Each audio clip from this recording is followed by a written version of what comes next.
नमस्कार. आजचा आपला विषय ना खूप खास आहे. अगदी आपल्या सगळ्यांच्या जवळचा. माझे कुटुंब. चला तर मग सुरुवात करूया का? पण एक मिनिट. कुटुंब म्हणजे नक्की काय असतं? म्हणजे कशामुळे बनतं एक कुटुंब? प्रश्न एकदम सोपा वाटतो हो ना? पण जरा विचार केला तर तो खूप खोलवर जातो. चला, आपण मिळून या प्रश्नाची उत्तरं शोधूया. चला तर मग सगळ्यात आधी भेटूया एका मोठ्या आणि अशा गजबजलेल्या कुटुंबाला. यालाच आपण म्हणतो मोठं कुटुंब. इथे ना सगळेजण एकत्र राहतात. एकदम आनंदाने. बघूया बरं या कुटुंबात कोण कोण आहे? आणि प्रत्येक कुटुंबाचा खरं तर आपल्या सगळ्यांचाच आधारस्तंभ ती म्हणजे आई. आई म्हणजेच मदर. तिच्या प्रेमाशिवाय, तिच्या मायेशिवाय घराला घरपणच येत नाही, नाही का?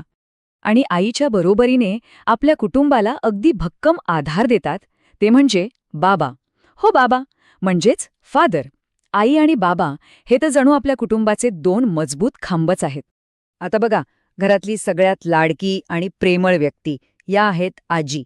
आजी म्हणजे ग्रँडमदर. खरं सांगू, आजी म्हणजे तर मायेचा महासागर आणि गोष्टींचा न संपणारा खजिनाच असतो.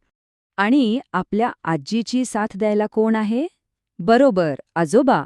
आजोबा म्हणजेच ग्रँडफादर. घरातले सगळ्यात अनुभवी, ज्यांच्याकडून आपल्याला खूप काही शिकायला मिळतं. आता मोठ्या कुटुंबात ना ही मजामस्ती आणखी वाढवण्यासाठी अजूनही काही जण असतात. जसे की काका. काका म्हणजे अंकल. सोप्या भाषेत सांगायचं तर बाबांचे भाऊ. आणि जिथे काका आले तिथे काकू तर असणारच, हो की नाही? काकू म्हणजे आंट, काकांची पत्नी. ही जोडी आली की कुटुंबातला आनंद दुप्पटच होतो. अरे इथे बघा, एक छोटी मुलगी पण दिसतीये. ही आहे बहीण, म्हणजे सिस्टर. बहीण म्हणजे काय? तर कधी आपली कट्टर प्रतिस्पर्धी, तर कधी आपली सगळ्यात जवळची मैत्रीण, बरोबर ना? आणि या सगळ्यांच्या अगदी मधोमध हा जो छोटा मुलगा उभा आहे ना, तो कोण असेल बरं? तो आहे मी. हो, मी म्हणजेच मी. तोच तर आपल्याला त्याच्या या छानशा मोठ्या कुटुंबाबद्दल सांगतोय. तर हे होतं एक मोठं कुटुंब. आता चला एका जरा वेगळ्या प्रकारच्या कुटुंबाला भेटूया. आता वेळ आहे लहान कुटुंबाची. बघूया बरं इथे कोण कोण राहतंय. इथेही बघा, कुटुंबाची सुरुवात होते ती आईपासूनच. खरे, कुटुंब मोठा असो किंवा लहान, आईची जागा ती तर नेहमीच खास असते. तिची जागा कुणीच घेऊ शकत नाही. आणि आईसोबत कोण असतं? हो, बाबा म्हणजे फादर.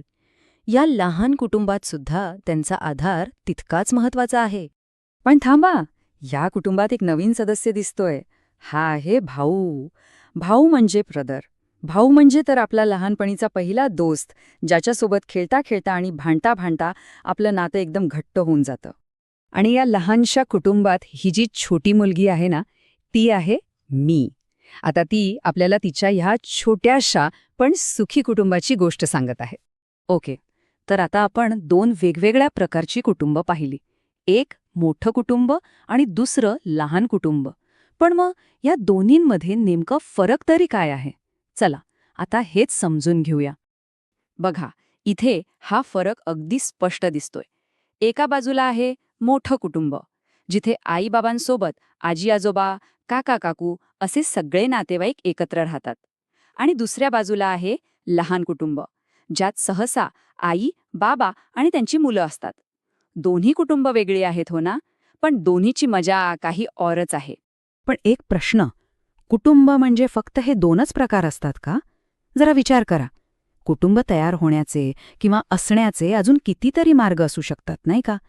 कारण शेवटी महत्वाचं काय आहे? तर प्रेम, आपुलकी आणि एकमेकांना दिलेली साथ.